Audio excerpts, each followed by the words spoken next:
इस संसार में आज भी दो प्रकार की वृत्तियां हैं, एक श्री राम की वृत्ति, दूसरा रावण की वृत्ति। आज भी है। मैंने एक दिन पहले भी कहा था, ये मत सोच लेना कि रावण मर गया। अगर रावण मर जाता तो मरे हुए आदमी का संस्कार एक बार होता है, ये हर साल रावण को क्यों जलाता है? इसका मतलब दिमाग में कहीं ना कहीं है रावण जिंदा है, तभी हम जलाने की कोशिश करते हैं। ये दो तरह की वृत्ति है, रावण की वृत्ति, श्री राम की वृत्ति। अच्छा, रावण की वृत्ति क्या करती है? अच्छे भले को पशु बना करके रख देती है। सुधर गया था कौन? मारीच। जब से राम जी का बाण लगा था मारीच को, सुधर गया था, ढंग से भजन कर रहा था, लेकिन रावण उसके पास गया, समझा करके उसको पशु बना दिया, फिर से मृग बना दिया। यानी रावण जिससे जुड़ता है पशु बनाता है, और राम जी से जो लोग जुड़ते हैं, ये अंगद, ये सुग्रीव, ये हनुमान जी, ये सब क्या थे? अगर साधारण रूप से देखा जाए तो वानर हैं। वानर यानी पशु ही तो हैं। लेकिन जब राम जी के साथ ये लोग जुड़े, अयोध्या आए, तो श्री तुलसीदास जी महाराज क्या लिखते हैं? हनुमदादि सब वानर वीरा धरे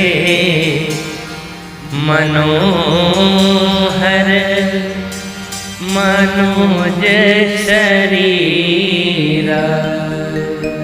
इन सबको, ये थे वानर और सारे वानरों को मनुष्य बना दिया। तो केवट भी कहता है, सरकार आपके चरणों में ये प्रभाव है कि चरण कमल रज कह सब कहीं, चरण कमल रज कह सब कहीं, चरण कमल रज कह सब कहीं,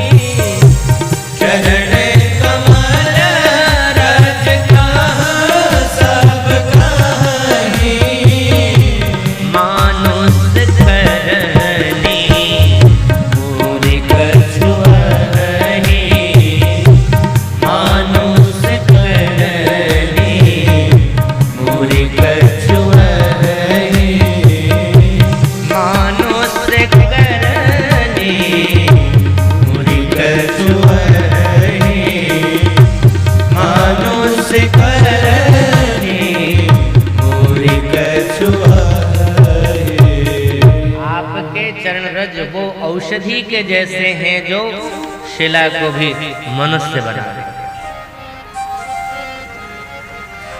तो किसी ने कहा केवट से, अच्छी बात तो है, अगर ये नौका मनुष्य बन गई ना, नौका नारी बन जाएगी तो क्या परेशानी है?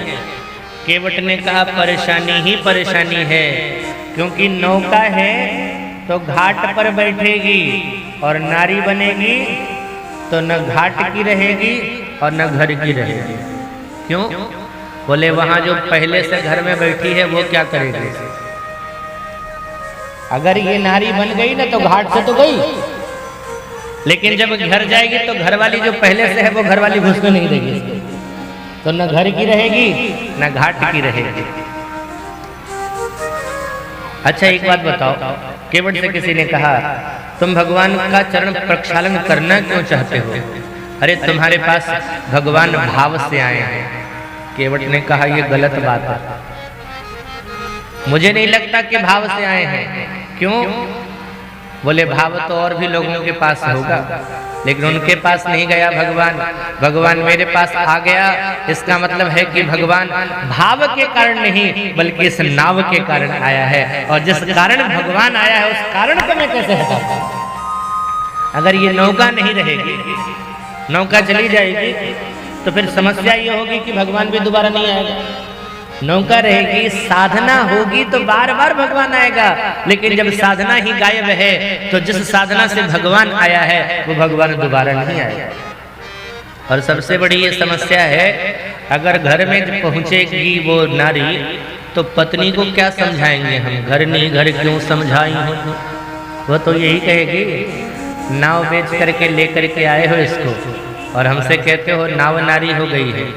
लक्ष्मण जी बोले सुनो, इतनी देर से परमात्मा को समझाने की चेष्टा कर रहे हो, भगवान को समझा सकते हो, पत्नी को नहीं समझा सकते? केवट ने कहा नहीं समझा सकता। अरे मैं क्या, पत्नी को कोई नहीं समझा सकता। कैसे? बोली पत्नी को अगर समझाना इतना आसान होता ना सरकार, तो आप जंगल में नहीं होते। आपके पिताजी अपनी पत्नी को समझा पाए? कहीं को समझा पाए? वो नहीं समझा पाए। और सीता जी पूछो, इनको भी राम जी ने बहुत समझाने की कोशिश करी, ये समझ पाई? ये यहीं आ गई। आज तक किसी पति ने अपनी पत्नी को समझाना चाहा तो कोई पत्नी समझ पाई है? बताओ, आप ही लोग बताओ, समझ पाई? कोई नहीं समझ पाती। पत्नी को समझाना इतना आसान नहीं।